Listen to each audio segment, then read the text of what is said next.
Bonjour, bienvenue dans cette première vidéo sur la radioactivité. Pour comprendre la radioactivité, nous allons devoir nous intéresser à ce qui se passe au cœur de la matière. Comme tout ce qui existe, ce mug est constitué d'atomes liés les uns aux autres. L'atome a longtemps été considéré comme la brique de base de toute matière. Mais aujourd'hui, nous allons devoir regarder d'un peu plus près. Vous savez que l'atome est constitué d'un noyau central entouré d'électrons. Ce ne sont pas les électrons qui jouent un rôle dans la radioactivité, mais le noyau.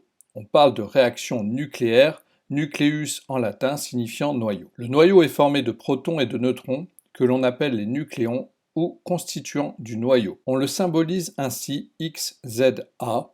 X est le symbole de l'élément, celui que vous trouvez dans la classification périodique.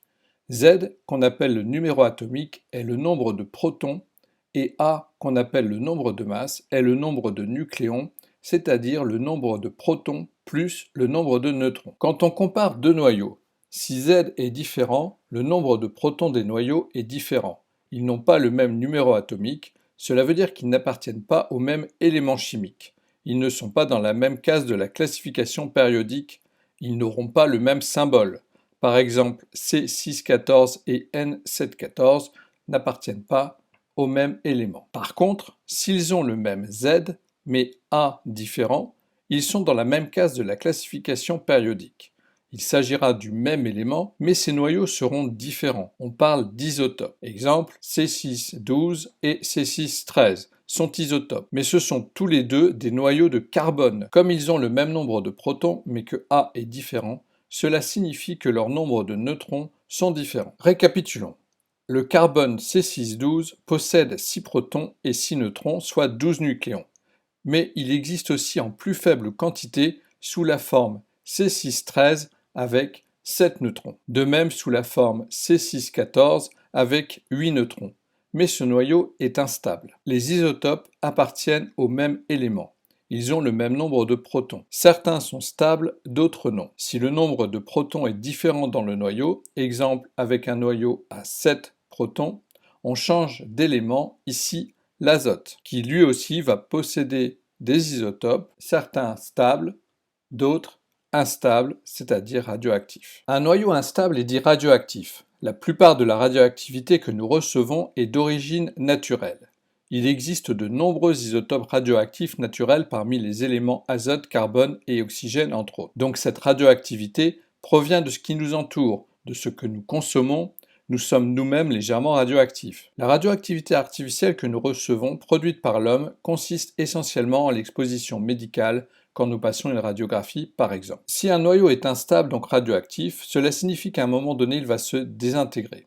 On ne peut pas savoir quand un noyau se désintègre, on dit que la radioactivité est aléatoire. Et on ne peut pas empêcher cette désintégration, on dit que la radioactivité est inéluctable. Quand un noyau qu'on appelle noyau père se désintègre, il va émettre une particule et devenir ainsi un autre noyau appelé noyau fils. La désintégration obéit à deux lois de conservation qu'on appelle loi de Soddy, la conservation du nombre de protons et la conservation du nombre de nucléons. Commençons par la radioactivité alpha. Le noyau initial qu'on appelle noyau père XZA va émettre 2 protons et 2 neutrons, ce qui correspond à un noyau d'hélium He2 4 qu'on appelle particule alpha. Il devient alors un noyau Y différent puisqu'il a 2 protons et 2 neutrons en moins, soit YZ-2A-4. S'il perd 2 protons et 2 neutrons, il perd donc 4 nucléons. Un exemple, le radon 86-222 est radioactif alpha. Il va donc émettre une particule alpha, un noyau d'hélium. Il restera donc